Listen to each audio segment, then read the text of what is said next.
안녕하세요. 오늘도 사연 살롱을 찾아주셔서 감사합니다. 저는 얼마 전에 관선징악이라는 옛 교훈을 제대로 경험했던 사람입니다. 요즘 사람들은 돈이면 뭐든지 해결된다고 믿고 더 이상 선이 언제나 악을 이긴다고 생각하지 않잖아요. 사실 저도 그런 사람들 중 하나였어요. 하지만 얼마 전 겪었던 그 사건으로 제 생각은 180도 바뀌게 되었고, 제가 얻은 값진 교훈들을 많은 분들과 나누고 싶어 이렇게 제 이야기를 쓰게 되었답니다.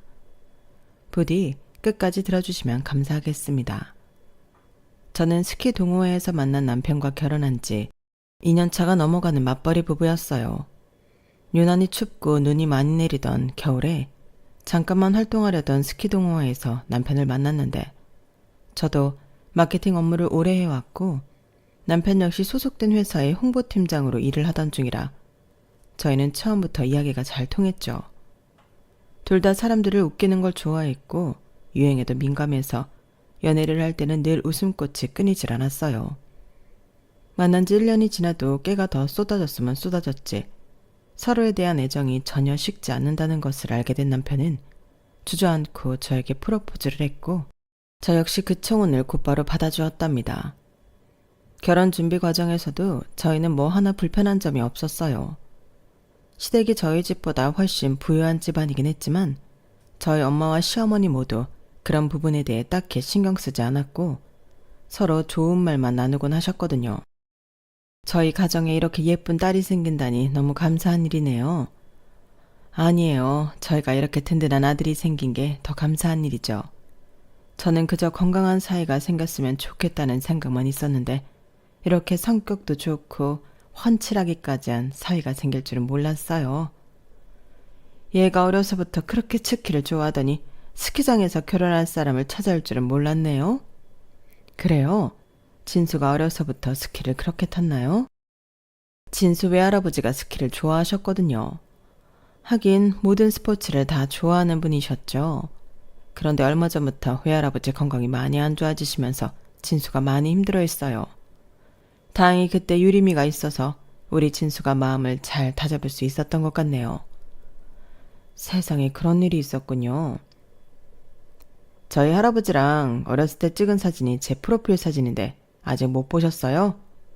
장모님, 이거 한번 보세요. 제가 8살 때 찍은 거예요.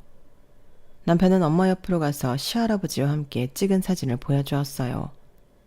남편은 연애하던 때부터 저희 엄마를 좋아하고 잘 따랐거든요. 마음이 따뜻한 분이라서 좋다면서요. 엄마는 사진을 유심히 보시고는 어렸을 때의 모습이 참 똘똘해 보인다며 칭찬을 해주셨죠. 그렇게 상견례 자리를 시작으로 결혼식 버진로드를 걸어갈 때까지 저희 가족은 너무나 화기애애했어요. 부부로서 연을 맺게 된 저희는 앞으로의 인생도 그렇게 행복한 일들만 가득하리라 믿었죠. 신혼 2~3달까지는 천국에서 사는 듯이 행복하기만 했던 것 같네요. 누군가 그랬죠. 원래 결혼 전에 싫은 티를 팍팍 내는 시댁이 오히려 착한 거라고 말이에요. 결혼 전에 밑바닥을 전부 오픈해줬다면 식을 올리기 전에라도 빨리 도망갈 수 있지만 식장에 들어선 이후에 도망가는 건 훨씬 어렵고 골치 아픈 일이니까요.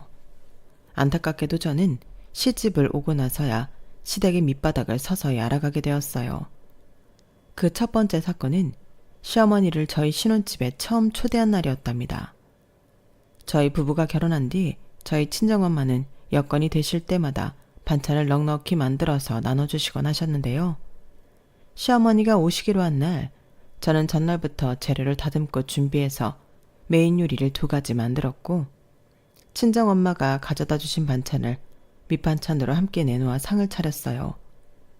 시어머니는 환한 얼굴로 저희 집을 방문하셨다가 제가 준비한 음식을 몇 입 먹고는 젓가락을 탁 내려놓더군요. 얘 유리마, 이 요리랑 반찬 전부 네가 만든 거니? 아니에요. 이거 2개는 제가 만든 거고요. 나머지 밑반찬들은 며칠 전에 저희 엄마가 가져다 주신 거예요. 아, 너 정말 너무하는 거 아니니? 네? 뭐가 마음에 안 드세요, 어머님? 메인 메뉴부터 밑반찬까지 전부 돈 아끼려는 티가 너무 나잖니? 고기의 질이 달라, 질이. 애초부터 메뉴 선정부터 너무 급이 떨어지는구나. 혹시 너야말로 나한테 뭐 마음에 안 드는 거 있니? 일부러 이렇게 돈을 아끼는 거야? 아니에요, 어머님. 절대 그런 거 아니에요. 저는 제가 제일 잘할 수 있는 메뉴로 선정한 거예요. 그리고 어제 퇴근하면서 마트에서 직접 골라온 재료고요. 제가 꼼꼼히 확인하고 골라온 건데. 뭐 마트? 백화점이 아니라? 아니 얘야. 시어머니가 온다고 하면 당연히 땡땡 백화점에 가서 장을 봤어야 하는 거 아니니? 거기가 우리나라에서 가장 좋은 물건들만 드린다는 건 알고 있는 거지. 설마 그걸 모르고 그냥 아무 생각 없이 마트로 간 거니? 땡땡 백화점이 그런 곳인 줄은 몰랐어요. 특별히 장을 볼 곳이 따로 있는 줄은 몰랐네요. 죄송해요. 그리고 이 밑반찬들도 그래. 어떻게 이런 싼티나는 재료로 만든 반찬을 우리 아들 먹일 생각을 하는 거야? 모르면 배워라. 어? 앞으로 너희 친정에서 먹고 살았던 것처럼 이런 저렴한 음식들로 우리 아들이나 나한테 대접할 생각은 마라. 알겠니? 싼티난다느니 저렴하다느니 시어머니의 거침없는 언행에 저는 정말 큰 충격을 받았어요. 그 전까지는 시어머니가 그저 인자하고 우아하신 분인 줄로만 알았거든요. 물론 저 대화를 하면서도 우아한 말투는 유치했지만 그 안의 내용이 너무나 날카로웠죠. 저희 친정엄마가 자식 생각하시면서 열심히 만들어 오신 반찬과 제가 전날부터 공들여 준비한 요리가 그런 평가를 받을 줄은 정말 상상도 못했어요. 뿐만 아니라 저는 평생 동안 음식 장 보러 갈 때는 당연히 마트를 이용해 왔거든요. 누가 음식 재료 사러 백화점을 갈 생각을 하냐고요. 시어머니의 말들은 상처가 되면서 동시에 너무나 생소하고 당황스러웠어요. 그래서 저는 앵무새처럼 죄송하다는 말만 반복할 수밖에 없었죠. 그러자 시어머니는 다시 우아한 말투로 그래 알았다. 다음에는 제대로 대접 좀 해주렴 라고 대꾸하셨어요. 그러곤 밥을 반 그릇도 비우지 않고 커피도 안 마시고 그냥 가버리셨죠. 시어머니가 집을 떠나고 나서야 이성이 돌아온 저는 너무나 화도 나고 어이도 없어서 눈물이 더 나더군요. 저는 일단 속상한 마음을 꾹 누른 채로 상이며 주방 정리를 전부 마쳤고 씻고 나오는 남편을 거실로 불러다 앉혔어요. 당신 나랑 얘기 좀 해. 왜 그래? 갑자기 왜 화를 내? 화를 내는 게 아니라 당연히 기분이 좋을 리가 없잖아. 방금 어머님이 우리 엄마랑 내가 한 요리들 보고 말씀하신 거 너무 심하게 하신 거 못 봤어? 우리 엄마가? 무슨 말을 심하게 했다는 거야? 엄마가 언성 하나도 안 높이고 잘 타이르셨잖아. 뭐라고? 내가 한 요리는 그렇다 쳐. 우리 엄마가 한 반찬들 보고 저렴하다느니 싼 티가 난다고 말하시는 게 그게 말을 심하게 한 게 아니야? 무조건 언성 높이고 소리를 질러대야 말을 심하는 게 아니잖아. 우리 엄마는 음식에 대해서는 예민하셔. 아무래도 가족들 입에 들어가는 거니까. 그리고 솔직히 백화점보다는 마트가 저렴한 게 맞잖아. 그래서 지금 어머니 말이 다 맞다는 거야? 왜 자꾸 화를 내? 그래, 싼 티가 난다는 건 좀 엄마가 실수했다고 치자. 그렇지만 엄마 의도는 그게 아니잖아. 좋은 재료로 음식하라고 좋은 점 해주시려다가 실수 한번 하신 것 같고 너무 뭐라고 하지 마. 시어머니가 분명히 심한 소리를 한 게 맞는데 남편은 자꾸만 시어머니가 언성을 높이지 않았다는 이유만으로 심한 소리를 한 게 아니라며 우겼어요. 남편과 너무 대화가 안 통하자 저는 속에서 천불이 나는 것 같았죠. 결국 저는 남편과의 대화를 포기하고 안방으로 문을 쾅 닫고 들어가 버렸고 일주일 내내 남편과 눈도 마주치지 않으며 냉전을 이어갔습니다. 며칠 동안이나 분위기가 냉랭하자 남편이 화를 풀어주겠답시고 어줌짝게 던지는 농담을 하면 그날 일에 대해서 할 말이 없냐며 노려보았죠. 그랬더니 일주일 뒤 남편이 마지못해 미안하다고 사과를 해오더군요. 그날 시어머니 말이 심했다면서 자기가 앞으로는 그렇게 말하지 말라고 잘 말씀드리겠다면서요. 남편의 진중한 태도에 저는 그제서야 화를 풀었죠. 그런 일이 있고 나서 얼마 지나지 않아 저는 시어머니를 또 만나게 되었는데요. 바로 시할아버지 병문안을 가는 날이었어요. 시할아버지는 결혼 1년 전에 류게릭병을 진단받으시고 저희가 결혼한 이후에는 계속 요양 중이셨거든요. 결혼식에 오실 때만 해도 걸어오셨는데 결혼식 이후에는 아예 다리를 쓰지 못하는 상황이 되셨죠. 그런데 저희가 신혼여행을 다녀왔을 때부터 약 반년 동안이나 시어머니는 시할아버지 병문안을 못 오게 하셨어요. 시할아버지 건강이 너무 안 좋아서 사람들을 자꾸 만나면 몸에 무리가 간다나요? 저는 솔직히 그 말이 이해가 안 갔지만 남편은 시할아버지 건강이 악화될 수도 있다는 말에 펄쩍 뛰며 병문안을 절대 가지 않았죠. 그러다 반년 만에 시할아버지 상태가 호전되셔서 만나게 되니 남편은 잔뜩 신이 나서 아침부터 시할아버지 댁으로 향했어요. 입이 귀에 걸렸네 걸렸어. 그렇게 좋아? 할아버지는 나한테 부모님 같은 존재이기도 하거든. 할아버지 돌아가시고 나서 엄마는 평소처럼 똑같이 일만 하셨는데 할아버지가 날 많이 챙겨주셨어. 엄마 몰래 햄버거 같은 것도 자주 사주시고 아버지 보고 싶다고 울면 달래주시고 내가 방황하지 않도록 옆에서 많이 도와주셨지. 아버지 보고 싶어서 울었어? 뭐 그땐 나도 어렸으니까. 그리고 우리 엄마 알잖아. 별로 살가운 분은 아니신 거. 물론 엄마도 다 날 사랑해서 그러신 거겠지만 어렸을 때는 날 달래줄 그런 사람이 필요했는데 할아버지가 그걸 해주셨어. 하긴 저도 카리스마 있으면서도 인자하신 시할아버지가 좋았어요. 성공한 사업가라고 하셔서 처음 만날 때는 바짝 긴장하고 있었는데 저희 집 형편에 대해서는 하나도 신경 쓰지 않으시고 손주가 좋아하는 여자라는 이유 하나만으로 진심으로 환영해 주셨거든요. 그렇게 시할아버지 집에 도착해 반년 만에 다시 인사를 드리는데 저희 부부는 마음이 정말 많이 아플 수밖에 없었습니다. 시할아버지는 저희를 보자마자 진심으로 반겨주셨지만 이미 얼굴 근육이 많이 상하셔서 웃지를 못하셨고 말도 정말 힘겹게 하셨거든요. 저희 시할아버지 앞에서는 하나도 내색 않고 웃으며 대화를 나눴지만 저희 둘 다 속으로는 울음을 많이 삼킬 수밖에 없었어요. 어쨌든 시할아버지 앞에서는 속도를 맞춰드리면서 천천히 대화를 나누며 그간의 안부를 묻고 있었는데요. 대화 중에 시할아버지가 자꾸만 저에게 따로 할 말이 있다는 듯이 쳐다보시는 거예요. 제가 그런 생각이 들 수밖에 없었던 게 시할아버지가 남편이 잠깐 핸드폰을 보는 등 시할아버지에게서 고개를 돌릴 때마다 기다렸다는 듯이 저를 계속 쳐다보셨기 때문이거든요. 그래서 제가 시할아버지께 다가가 조금 작은 목소리로 무슨 할 말이 있으시냐고 물어보았어요. 제 말이 떨어지자마자 시어머니가 후다닥 오시더니 제 어깨를 잡고 뒤로 밀쳐내는 겁니다. 뭐 하는 거니? 왜? 무슨 일이야? 아니 그게 할아버님께서 할 말이 있으신 것 같아서요. 아버지, 손주 며느리한테 할 말 있으세요? 아니다. 시할아버지가 움직임이 자유로운 오른손을 휘휘 저으시며 아니라고 하시자 시어머니는 저에게 날카로운 목소리로 추궁을 하기 시작했어요. 막말을 하더라도 우아함을 잃지는 않던 시어머니가 자제력을 잃고 화를 내는 건 처음 봤죠. 너 왜 거짓말하니? 제가요? 아니에요. 거짓말을 한 게 아니라 없는 말을 지어냈잖니 방금. 제가 잘못 봤나 봐요 어머님. 할 말 없다는 환자한테 뭐 하는 짓이냐고. 너 이제분이 일부러 그랬구나. 눈 하나 깜짝 안 하고 거짓말까지 하면서 무슨 짓을 하려고 했던 거야. 아니에요 어머님. 제가 뭐하러 그런 거짓말을 하겠어요. 진정 좀 하세요. 배경은 거지 같아도 애는 착한 줄 알았더니 인성마저 바닥일 줄이야. 너 지금껏 우리 가족한테 또 무슨 거짓말했니? 말해봐.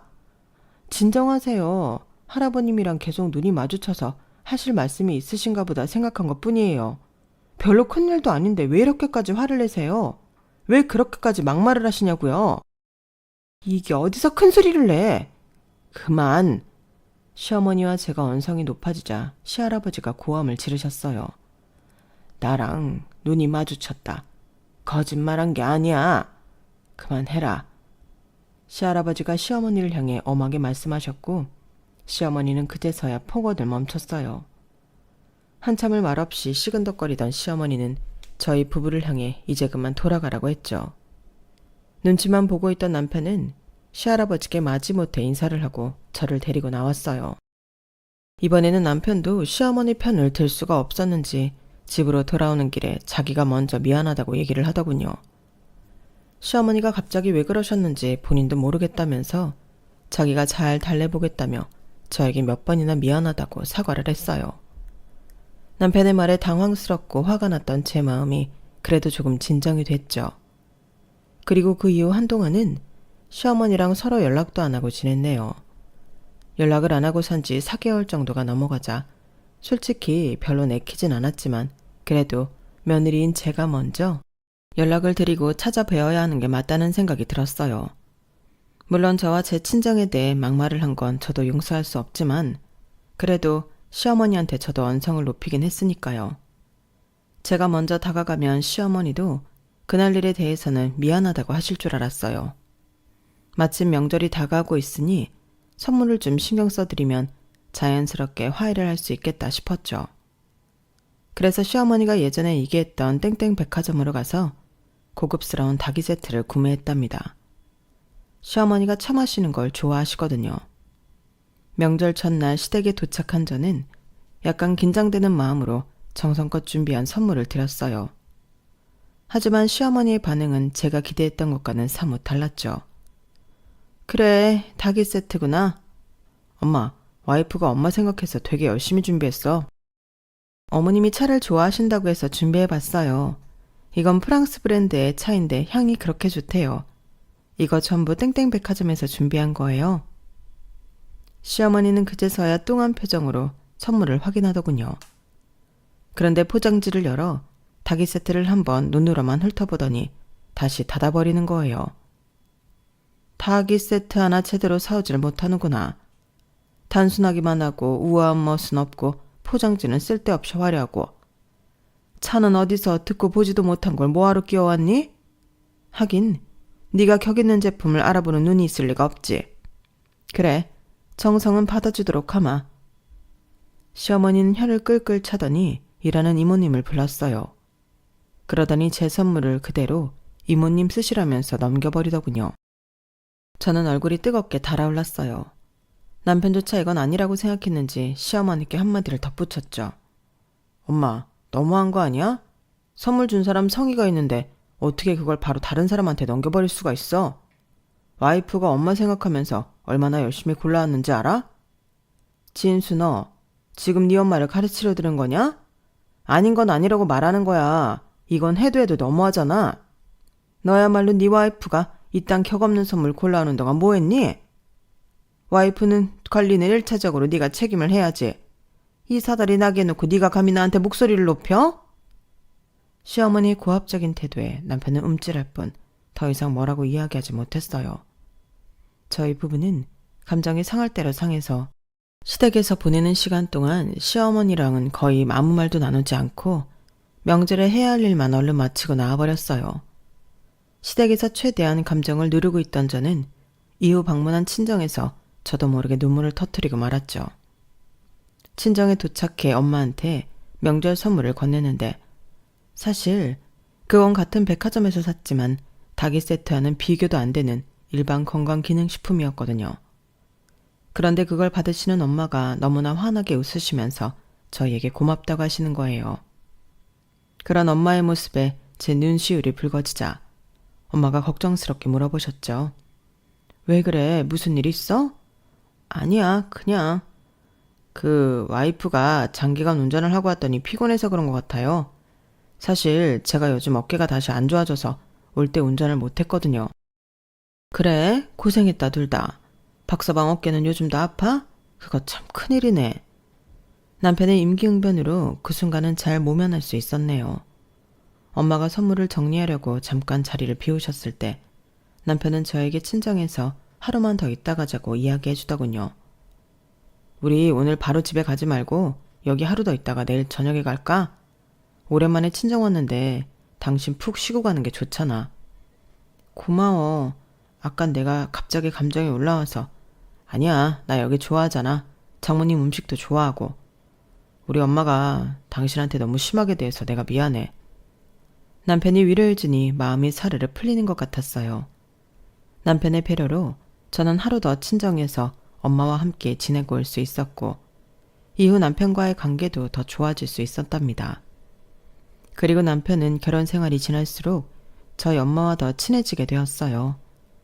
남편이 시어머니와 사이가 안 좋은 것은 아니었지만 어렸을 때부터 시어머니는 남편에게 한 번도 흐트러진 모습을 보여주거나 반대로 남편의 흐트러진 모습을 용인해 준 적도 없었다고 해요. 집안 분위기 자체가 굉장히 엄격했고 남편은 다른 집들도 다 그런 줄 알았다고 하더군요. 그런데 저희 엄마처럼 따뜻하고 사랑이 넘치는 사람을 만나니 마음이 편해진다면서 친정집에 자주 놀러 가고는 했죠. 그러던 어느 날이었어요. 당시 남편이 한 해에 반을 쏟았을 만큼 열정적으로 준비했던 프로젝트가 있었는데 막상 결과가 너무나 안 좋게 나오고 만 겁니다. 당연히 회사 내에서의 입지도 약해지게 되었고 남편도 크게 상심하고 말았죠. 제가 곁에서 아무리 위로하고 마음을 풀어주려고 해보아도 힘없이 웃기만 할 뿐 얼굴에서 그림자가 사라지지는 않더군요. 그런 와중에도 시어머니 생신이라고 고급 레스토랑을 예약해 모시고 갔는데 저는 가기 전부터 느낌이 좋지 않더라고요. 지난 일들로 서로 사이도 소원한데 남편이 너무 무리한다 싶었는데 아니나 다를까 시어머니는 그날도 저희 속을 뒤집어 놓으셨어요. 근데 진수는 왜 아까부터 안색이 그러니? 회사에서 준비하던 프로젝트가 결과가 좀 안 좋았거든요. 이이가 반년 동안 준비한 거라 상심이 큰 것 같아요. 네 할아버지는 너희 회사보다 5배는 큰 사업체를 운영하셨는데 너는 그런 조그만 회사에서 그것도 고작 한 프로젝트만 적다고 안색을 숨기지 못하니? 어머님, 와인 더 필요하세요? 말 끊지 마라. 유림이 너는 결혼 전엔 진수관리 잘하더만 왜 이럴 때는 힘을 못 쓰니? 남편이 저러고 있으면 네가 뭐라도 힘을 써야 할 것 아니야. 너는 결혼식만 네 인생 목표였니? 어쩜 결혼을 위해 실망시키지 않는 법이 없구나. 대체 엄마는 뭐가 문제야? 와이프도 나한테 잘해주고 나도 시간 지나면 알아서 잘 회복하고 일도 열심히 할 거야. 아들한테 안 좋은 일이 생겼다는데 할 말이 그거밖에 없어. 나는 이 와중에도 엄마 생신 챙겨준다고 이렇게 와 있는데 장모님이었으면 절대 엄마처럼 얘기하지 않았을걸? 할아버지도 엄마가 계속 말을 그런 식으로 하면 누가 엄마 옆에 있고 싶어 하겠냐고. 시어머니는 한쪽 눈썹을 치켜 올리며 남편을 바라볼 뿐 별다른 말씀은 안 하시고 다시 평온하게 스테이크를 드시더군요. 마치 남편만 이상한 사람인 양 끝까지 우아하게 식사를 이어가는 모습에 저도 치가 떨렸네요. 남편은 바로 그 다음날 친정으로 향했고 아니나 다를까 저희 엄마는 사정을 듣자마자 곧바로 남편이 좋아하는 칼칼한 된장찌개를 끓여주며 위로를 해주셨어요. 남자가 원래 밖에서 일하다 보면 이런 일도 겪는 거야. 그럴 땐 그냥 아무 생각 말고 푹 쉬면서 잘 먹고 잘 자고 그래. 그래야 다음 프로젝트 때 다시 힘낼 수 있어. 감사합니다, 장모님. 음식이 진짜 너무 맛있어요. 저희 하루만 자고 가도 돼요? 그래, 자고 가. 유림이 아빠도 외할아버지도 사업하시다가 마음 상하는 일 있으면 꼭 더 든든하게 먹고 푹 자고 그랬어. 내일은 박서방이 좋아하는 불고기 해줄 테니 그것까지 먹고 가. 장인어른도 사업을 하셨었어요? 유림이 외할아버지 사업 물려받아서 했었지. 그놈의 불이 나는 바람에 다 날아가 버렸지만. 저희 아빠는 외할아버지가 운영하시던 가발 공장을 물려받아 운영하시다가 한순간의 화재로 하늘나라로 가버리셨거든요. 그때 이후로 저희 집이 경제적으로 크게 어려워졌고 엄마는 혼자 절 키우시느라 정말 고생을 많이 하셨어요. 그 당시가 떠올랐는지 엄마는 순간 눈시울이 붉어지셨다가 과일을 가져다 주시겠다고 자리를 피하셨죠. 어쨌든 남편도 저도 친정에서 엄마와 함께 시간을 보내며 큰 위로를 받았어요. 남편은 그날 이후로 시댁에 가는 발길이 현저히 줄어들었고 친정에 더 자주 놀러가기 시작했어요. 저 역시 시어머니와는 더 이상 말도 섞기 싫어서 그런 남편을 말리진 않았네요. 그렇게 1년이 조금 넘는 기간이 흐르게 되었어요. 저희 부부는 그동안 명절날 딱 2번을 제외하고는 시댁을 가지 않았어요. 시어머니는 안 보더라도 시할아버지는 뵈러 가려고 했는데 그것조차도 시어머니가 막아버리시니 갈 수가 없었죠. 자꾸만 저희를 만나면 시할아버지가 무리를 하신다는 핑계를 대셨거든요. 물론 그 일로 남편과 시어머니 사이는 더 안 좋아졌어요. 둘 사이가 너무 안 좋아지니 오히려 의도치 않게 제가 중재자 역할을 하는 경우도 종종 생길 정도였죠. 그러던 어느 날 하루는 시어머니가 먼저 저에게 전화를 해오시는 거였어요. 시어머니는 원래 먼저 연락하시는 법이 거의 없으셨는데도요. 저는 반사적으로 전화를 받았죠. 하필 그날은 저희 엄마가 정년퇴직을 하신 직후라서 저와 남편이 친정에 가 있는 상태였어요. 네, 어머님. 집이니? 아니요, 지금 저희 친정에 잠깐 와 있어요. 저희 엄마가 이번에 정년퇴직을 하셨는데 회사에 짐이 좀 많아서 같이 정리하는 거 도와드리려고요. 퇴직하시면 다시 회사를 하실 일도 없을 텐데 그냥 다 버리면 되지. 뭘 그걸 정리하고 있니? 너희가 도울 일은 또 뭐고? 아무래도 오래 일하셨다 보니까 버리기 힘든 짐도 많으셔서요. 엄마가 그동안 고생한 것도 있으시니까 오늘은 땡땡 레스토랑에서 식사도 하려고요. 그런데 무슨 일이세요? 땡땡 레스토랑이면 여기서 별로 멀진 않구나. 예약은 몇 시니? 6시 반인데 무슨 일로 전화하셨어요? 뭐 가족 행사면 내가 가줄 수는 있겠네. 장소란 시간까지 알아버렸으니 가야지 어쩌겠니? 전혀 그럴 생각이 없었는데 저는 얼떨결에 시어머니를 저녁 식사에 초대하고 말았어요. 시어머니가 선뜻 오겠다고 하니 아무리 사이가 소원해져도 오지 말라는 말을 하기가 어렵더라고요. 통화 내용을 들은 남편도 곧바로 인상을 찌푸렸지만 저희 엄마가 사람 좋은 웃음을 지으며 잘됐다고 하자 뭐라고 하지는 못하더군요. 어쨌든 저희는 그렇게 저녁에 만나게 되었어요. 제 눈에는 시어머니가 왠지 평소보다 화장을 더 공들여 하고 오신 듯 보였죠. 엄마는 시어머니를 발견하자 웃으면서 반겨주었어요. 사돈 오랜만이에요. 이런 자리에 함께 해주셔서 정말 감사해요. 아니에요. 정년퇴직이라니. 그동안 고생하셨는데 가족이면 같이 축하해줘야죠. 저희 집이랑 멀지도 않고요. 의외로 시어머니가 말씀을 호의적으로 하시는 걸 보고 저는 결혼식 때는 시어머니가 선한 말들만 했었다는 사실이 생각이 났어요. 그때의 기억이 되살아나니 아무래도 저와 남편은 자식들이고 엄마와는 어른들끼리 만나서 대화를 나누는 거니까 시어머니도 막말을 하시지는 않으시겠다는 생각이 들더라고요. 그래서 긴장했던 마음을 놓고 편하게 식사를 즐기기 시작했어요. 그나저나 26년이나 근무를 하셨다고요? 애들 축하해주러 갈 만하셨네요. 젊은 시절을 한국에 살서 다 보내시다니 대단하세요. 아니에요. 저는 우리 유림이랑 진수 이렇게 예쁘게 결혼생활 하는 것만 봐도 지난 세월 하나도 아깝지 않아요. 그럼 앞으로는 경제활동을 어떻게 하시려고요? 계획해둔 건 있으세요? 글쎄요. 당분간은 완전히 쉬지는 못할 것 같아서 차차 생각해봐야죠. 그나저나 진수 할아버지 건강은 좀 괜찮으세요?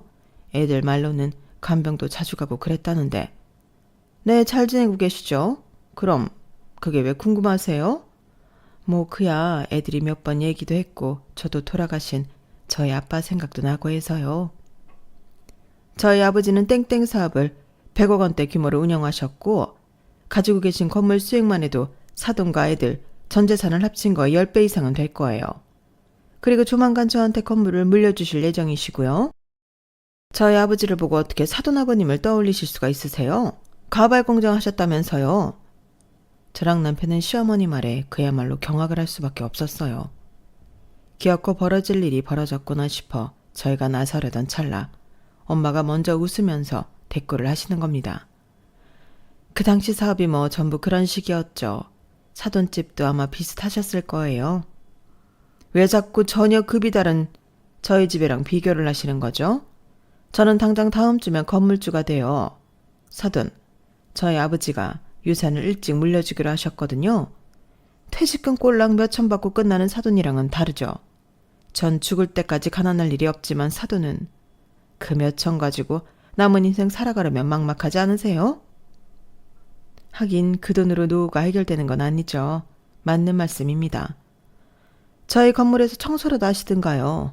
월 100만 원 정도는 맞춰줄 테니까. 그래요, 알겠습니다. 하도 남의 아들을 끼고 살길래 뭐 대단한 거라도 있으실 줄 알고 와봤는데 그 나이 되도록 이런 거 하나 없이 참 딱하시네요. 제가 뭐가 가진 게 있겠어요. 진수가 워낙 착하니까 절 잘 챙겨주는 거죠 뭐. 몇 번이나 남편과 제가 나서서 말리려고 해도 엄마가 너무 자연스럽고 너무 넉살 좋게 그 소리를 다 받아주고 계시니 저희가 나설 수가 없어서 결국 저희 식사 자리가 다 끝날 때까지 금붕어처럼 입만 뻐끔대기만 했네요.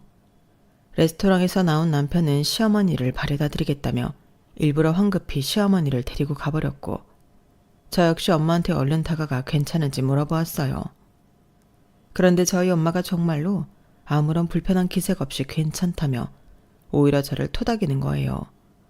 그 인자한 모습에 저는 저희 엄마가 보살인 줄 알았네요.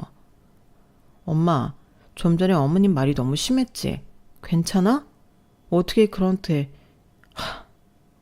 어떻게 웃으면서 대꾸를 다 할 수가 있어? 괜찮아. 그리고 사돈 말도 맞는 말이야. 엄마도 노후 대비를 잘 해놔야지. 맞는 말이라니. 그럼 엄마 진짜 그 건물 청소하게? 해야지 그럼. 어차피 할 생각이었어. 어차피 할 생각이었다니. 그게 무슨 말이야? 곧 알려줄게. 저는 엄마가 도대체 무슨 생각을 하는지 알 수가 없었어요. 그날은 일단 시간이 늦었으니 엄마를 데려다 드리고 와서 집에서 남편을 만나게 되었는데요. 저희는 자정이 넘도록 머리를 싸매고 토론을 했습니다. 남편은 시어머니를 데려다 드릴 때 대체 장모님한테 왜 말을 그렇게 하셨냐며 뭐라고 했는데 시어머니가 태어난 얼굴로 너희 장모가 좋다는데 왜 네가 난리니? 라고 하는 바람에 말문이 막혔다고 했어요. 저 역시 저희 엄마가 진심으로 청소를 하신다고 하셔서 말리지 못했다고 했죠. 저희가 아무리 얘기를 나눠봐도 두 분이 서로 합의를 한 일에 대해 더 이상 나서서 말릴 수 있는 뾰족한 수가 없더라고요. 찜찜하지만 일단 상황을 지켜보자는 결론을 내릴 수밖에 없었죠. 그리고 남편과 저는 엄마가 처음 출근하는 날 같이 가서 상황을 지켜보기로 했습니다. 주말이 지나고 엄마의 첫 출근 날, 저희는 각자 회사에 연차를 내고 엄마와 함께 건물로 향했어요. 저희 차로 아예 엄마랑 같이 출근을 하려고 했는데 엄마가 따로 오시겠다고 해서 미리 가서 기다리고 있었죠. 그런데 약속 시간이 되어서도 엄마가 오지 않으시는 거예요. 연락을 드려봐도 어째서인지 전화도 받지 않으셨고요. 초조해하던 그때 시어머니가 먼저 나타났어요. 사돈은 어디 계시니? 왜 니들이 여기 와 있어? 그게 지금 오고 계시는 중이에요.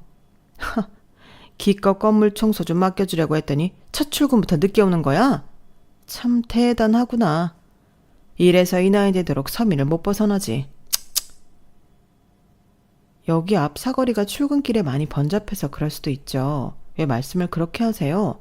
저희 엄마한테 갑질하려고 일을 주신 거예요? 첫 출근부터 늦은 엄마의 시애미한테 대드는 딸에 너희 이 정도면 사기 결혼 아니니? 어쩜 날이 갈수록 눈살 찌푸려지는 언행만 일삼아하는 거야?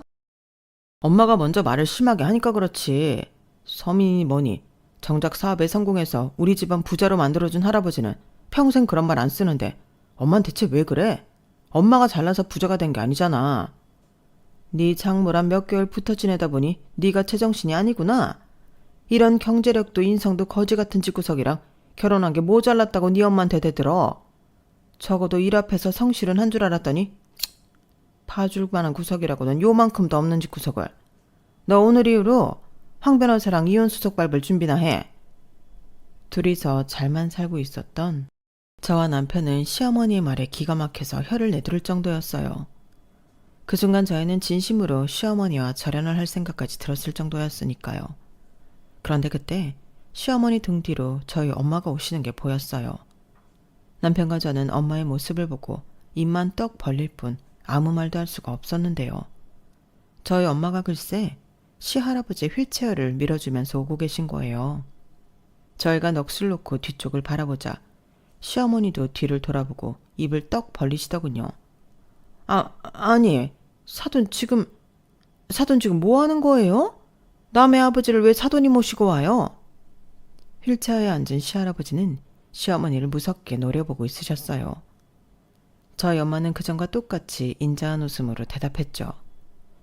그건 곧 도착하실 황 변호사님이 말씀해 주실 것 같네요. 차 대고 오실 거라 좀 늦으실 거거든요. 뭐라고요? 그러니까 당신이 뭔데? 제가 뭐냐면요. 당신이 그동안 감금하고 있던 당신 아버지를 구출해 준 사람이죠. 그리고 당신 집안 사업이 번성할 수 있도록 아낌없이 투자해준 초기 투자자의 딸이고요. 엄마의 말에 저희 부부와 시어머니는 깜짝 놀랄 수밖에 없었습니다. 상상도 못했던 이야기였기 때문이에요. 황 변호사가 대체 왜 거기 있는 거야? 제가 누누이 말씀드렸잖아요. 제 고용주는 그쪽이 아니라 회장님이라니까요. 오늘 온 건 이 건물을 서화영 씨한테 넘겨드리기 위해서입니다. 그쪽이 아니라요. 건물을 넘기다니. 이 건물을? 이 건물은 서화영 씨의 부친이신 고 서홍원 씨의 투자 지분으로 세워진 거라고 회장님이 직접 진술하셨어요. 87년에 작성했던 서류도 전부 지금까지 보관하고 계셔서 법적으로 아무런 문제 없이 서화영 씨에게 넘어갈 겁니다. 아버지, 이게 다 무슨 말이에요? 이 건물 저한테 주기로 했잖아요. 이 인간들이 아버지한테 뭐라고 했길래 갑자기 이러는 거예요? 당신들, 지금 정신이 온전치 못한 우리 아버지한테 뭐라는 거야? 내가 직접 그러라고 했다. 내가 말은 편히 못해도 정신은 멀쩡해. 네가 감히 나를 노망난 노인 취급을 해? 그동안 네가 내 도장으로 멋대로 가져간 내 재산 전부 다 되돌려 놓을 테니 그런 줄 알아라. 시할아버지는 얼굴이 새빨개지도록 역정을 내셨어요. 덕분에 건물 내 모든 사람들이 저희 쪽을 쳐다보게 되었고 사람들의 시선에 자신의 체면에 금이 가는 걸 느낀 시어머니는 더 이상 대꾸도 못하고 있었죠. 곧이어 황 변호사가 줄줄이 설명하는 내용에 저와 남편은 경악을 금치 못했어요. 그동안 시어머니는 시할아버지를 집에서 나오지 못하게 통제하며 저와 남편을 포함한 다른 가족들과 만나지 못하도록 막아왔다고 해요. 왜냐하면 평소 시할아버지가 가족들에게 재산을 골고루 나눠주고 약 30%에 해당하는 재산은 사회에 환원하실 거라고 말해왔기 때문인데요.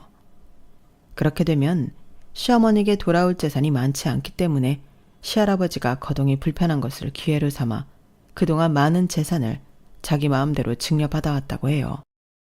시할아버지의 도장을 가지고 서류를 전부 자기 마음대로 작성해오면서 말이죠. 다행히 제 결혼식 때 저희 엄마와 시할아버지가 우연히 만나게 되면서 그동안 시어머니 몰래 저희 엄마가 시할아버지의 수족이 되어주었다고 합니다. 사실 상견례 때 진수가 나한테 보여줬던 사진을 봤을 때부터 알아보긴 했었어. 어릴 적 우리 아버지 친구였다는 걸 말이야. 그런데 결혼식장에서 서로를 알아본 뒤 더욱 확실해졌던 거지. 너희 할아버지께서는 날 알아보자마자 바로 미안하다며 눈물부터 보이시더구나. 우리 아버지 생전에 약속을 지키지 못해서 미안하다고 말이야. 모든 진실을 알게 된 저와 남편은 놀라움과 동시에 시어머니를 향한 엄청난 분노를 느꼈어요. 특히나 남편은 평생 시어머니가 엄하긴 해도 가족들을 위해 힘쓴다고 믿어왔던 만큼 배신감이 훨씬 더 클 수밖에 없었죠. 그럼 지금까지 할아버지 건강 때문이 아니라 엄마의 돈 욕심 때문에 못 가게 막았던 거야? 할아버지 재산을 죄다 엄마 재산으로 빼돌리느라 그렇게 바빴던 거라고? 할아버지는 불치병에 걸린 분이야. 앞으로 남은 시간 동안 매일같이 얼굴을 봐도 모자란 분이라고. 어떻게 나한테, 아니 우리 가족한테 이럴 수가 있어? 엄마는 가족보다도 돈이 중요해? 돈이 있어야 가족도 지키는 법이야. 네 할아버지 재산이 그럼 여기저기 뿔뿔이 흩어진다는데 내가 가만히 있었어야 한다는 거야? 세상에 그런 바보 천치가 어딨어? 네 장모만 아니었어도 나도 너도 네 자식까지 부자일 수 있었다고. 웃기지 마세요. 저희 엄마가 아니었으면 사악한 범죄자한테 엄한 재산이 갈 뻔했었던 거죠. 누가 그래요? 친할아버지인 할아버지한테 못할 짓까지 저지르면서 빼돌린 재산으로 부자로 살고 싶다고 누가 그랬냐고요. 어머님 욕심으로 천륜을 저버리는 짓까지 저질러 놓고 합리화하지 마세요. 저희는 돈보다도 가족이 훨씬 중요해요. 니까짓 게 뭘 안다고? 시어머니는 극도로 흥분해서 저에게 달려들었어요. 하지만 저희 남편이 그런 시어머니를 중간에서 밀쳐버리면서 시어머니는 바닥에 철푸덕 엉덩방아를 찍고 말았죠. 이 사람이 하는 말이 다 맞아. 엄마야말로 뭘 안다고 자꾸 엄마가 저지른 추악한 일들을 합리화하고 있는 거야. 지금부터는 내가 할아버지랑 장모님 편에 서서 엄마가 그간 저질러온 일에 대한 죗값을 치르게 할 테니까 두고 봐. 엄마는 이제 내 엄마도 아니야. 다시는 우리 가족한테 얼씬도 하지 마. 바닥에 주저앉은 채 저와 남편의 비난을 들은 시어머니는 쉽사리 일어서지 못했어요. 그러자 시할아버지가 시어머니를 향해 이렇게 이야기했습니다. 네 손으로 지금 당장 도장 가져와라. 이제는 네가 아무리 발버둥 쳐도 도망갈 구석은 없을 게다. 지금 바로 도장 가져와서 이 건물 넘기고 그동안 멋대로 가져간 재산은 전부 진수한테 넘겨라. 아버지! 아니면 나도 봐주지 않고 법대로 할 테니. 회장님 재산은 오늘부터 하나씩 회장님 뜻대로 처분이 될 겁니다. 그중 박미자 씨 당신한테 돌아갈 몫은 없어요. 도장 안 가져와서 그동안 친부를 감금하고 문서를 위조했던 죗값을 감방에서 받으실래요? 아님 당장 서류에 도장 찍으실래요? 황 변호사의 말에 시어머니는 눈이 새빨개질 정도로 부들부들 떨며 황 변호사를 노려보았다가 어금니를 꽉 물고는 도장을 가지러 갔어요. 그 뒤를 저희들도 따라갔죠. 건물 맨 꼭대기층의 사무실에서 황 변호사는 정말로 그 자리에서 모든 서류를 작성해버렸어요. 그 모습을 시할아버지와 엄마, 저와 남편이 모두 지켜보고 있었죠. 이후 황 변호사는 서류를 처리하기 위해 이동했고 저희 가족은 시어머니를 건물 밖으로 내쫓았어요. 경비 직원분들께 단단히 일러두었으니 허튼 짓 할 생각 말아요. 당신 얼굴, 목소리 전부 다 아는 직원들이니까. 앞으로는 이 건물에 한 발자국도 못 들일 겁니다. 아셨어요? 시어머니는 엄마를 죽일 듯이 노려보다가 택시를 타고 가버렸어요. 모든 소란이 끝나고 그제서야 저희 가족은 서로를 부둥켜 안을 수 있었답니다. 특히 오랜만에 만난 시할아버지와 남편은 그날 하루가 다 가도록 그동안 쌓였던 대화를 나누었죠. 그날 이후 저희 엄마는 정말로 그 건물 청소를 시작하셨어요. 제가 굳이 굳은 일 하지 않으셔도 된다고 말려도 한평생 일하면서 살다가 갑자기 쉬면 몸이 오히려 찌뿌둥하고 힘들다면서 매일같이 건물을 관리하셨죠. 시어머니에게서 시할아버지 재산을 받은 남편 역시 건물주가 되었는데요. 저희 부부는 논의 끝에 각자 다니던 회사는 계속 다니되 만약 아이가 생기면 퇴사를 고민해보기로 결정을 내렸답니다. 그래서 저희 가족들의 생활은 사실 크게 바뀐 것은 없어요. 다만 전보다 훨씬 자주 시할아버지를 뵈러 갔고 엄마도 같이 오셔서 즐거운 시간을 보내게 되었죠. 시어머니는 그날 이후 원래 살던 궁궐 같은 집에서 쫓겨나 손바닥만한 단칸방으로 들어가 살게 되었어요. 시할아버지가 그 집마저 처분해서 사회에 환원해버렸기 때문이죠. 평생 제대로 된 일을 안 하고 살았던 시어머니라 밥은 먹고 사나 싶었는데 요즘 보니까 녹즙 배달을 하고 계신 것 같더라고요. 그날 이후 워낙 교류가 없다 보니 확실하진 않네요. 다만 3개월 만에 잠깐 만났을 때 시어머니의 몰골은 전보다 10년은 더 나이 들어 보였다는 건 똑똑히 봤어요. 하지만 하나도 불쌍해 보이진 않더라고요. 본인이 저지른 죄에 비하면 별로 그렇게 강한 벌을 받는 것 같지도 않았거든요. 저의 긴 이야기는 이렇게 끝이 났답니다. 긴 이야기 모두 들어주신 분들께 감사의 마음을 전합니다. 세상을 살아가는 데 있어 물론 돈은 정말 중요한 요소이지만 그보다 더 중요한 가족들과의 사랑을 더 챙기는 한 주가 되시길 바라요. 감사합니다. 여러분, 사연 댓글에 응원과 현명한 조언 부탁드려요. 좋아요와 구독은 저에게 큰 힘이 됩니다. 오늘도 좋은 일 가득하세요.